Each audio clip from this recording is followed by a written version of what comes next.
All right, guys, just wanted to say Merry Christmas. There you go. So hope you're having a good day. It's a pretty good day. I'm filming this obviously a couple days ahead, but appreciate you guys following me.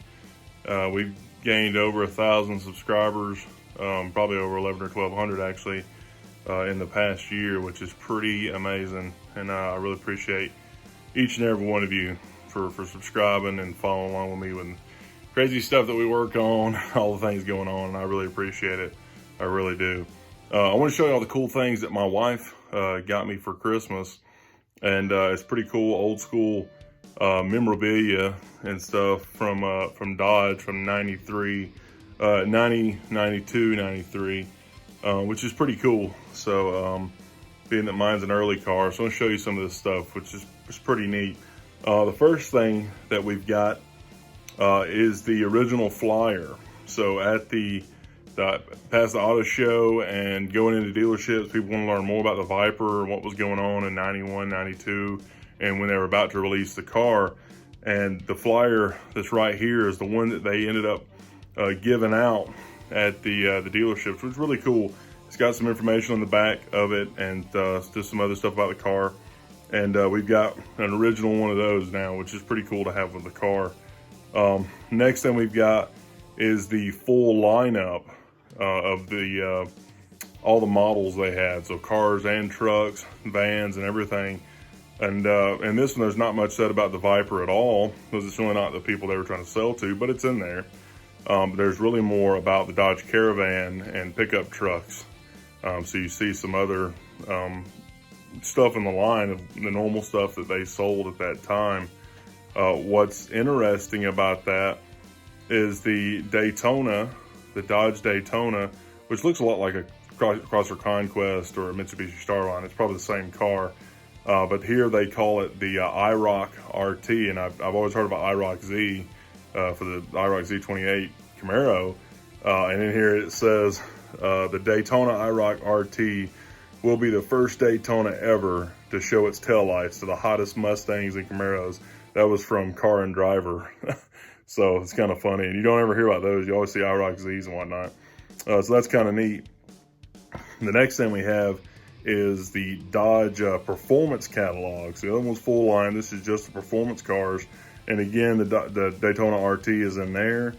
They've got the Viper in there. They've got a few more pages on each ones of those and a little bit more specific information, but still not as much in the Viper in this one, but it does show it. It is obviously their premier performance car for 93.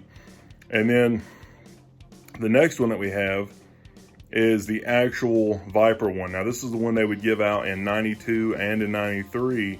So if you came into the dealership and wanted to know, you get the actual Viper brochure, you want to know more about it in depth. This one had tons of pictures.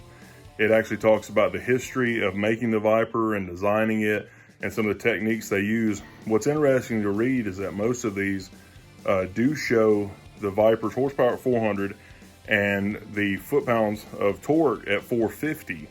When later on, they came out and a lot of the owner's manuals and everything else, there's 465. So if you look at a lot of the games and magazines and stuff from the day, there's some confusion between is it 450 or 465, and they realized later on it was 465, which is kind of interesting that you see. Another thing else that you notice about the cars in here is that most of these are showing the prototype. Some of them show the actual 92 or 93 car, but most of them are showing a prototype car from 91. You can see here that the exhaust looks a little different than what they came out with, and that front fog light doesn't have the cover on it. It looks like a little bit different design. They do also have a little lip up in the front. So there's a few little things that you notice. Something else that's kind of cool that she got me was this pin. This is like a hat pin or a tie tack or something like that, which is kind of cool. So that'll be a nice little pin. Looks pretty cool. And then I've also got the Virago car. This is the 1/18 scale car, which is pretty neat. This shows 1992 on it, which I think they made that in 93. But that's exactly the car that is mine. Mine's an early 93, which is exactly like a 92. So that's kind of cool. They also made some other models and stuff in different colors. My buddy Caleb, that y'all have seen on here a few times, he's actually got the same car. His is yellow, so his is one of the later year models, was the exact same car as far as that goes. But that's kind of cool to have. I'm gonna put it on my desk at work and have it there, so that'd be kind of cool. So pretty neat. Just want to show y'all all the neat memorabilia stuff that she got me, and I just think it's kind of cool to have all this stuff, and I'm going to see if I can find more stuff that came out in 93 about the car, and try to keep all that with it, because, you know, sometimes it does make the car worth a little bit more. At least it's a little bit more, I don't know that it adds so much money to, you know, value-wise of the car, but it does add some value and some coolness to say, hey, I've got all this paperwork, and I do have the original owner's manual in the car, which is just kind of neat to have. So I just find this stuff fascinating. So hopefully y'all do too. Hopefully you thought it was cool. Again, I hope y'all have a Merry Christmas and a wonderful New Year's, and I really appreciate all the blessings that I've got out of being able to do this, and y'all supporting me. I truly appreciate that. All right, guys, bye. Also, guys, make sure you check out the awesome video that Cameron and I made playing with an old slot car track that I have when I was a kid. I found it, and we got it out, and it all worked, and got some new batteries for it, and was playing around with it and thought we'd make a cool video. So we set up some shots and took some actual sounds from the Viper and put them in there, and it sounds pretty cool. So make sure you check that out.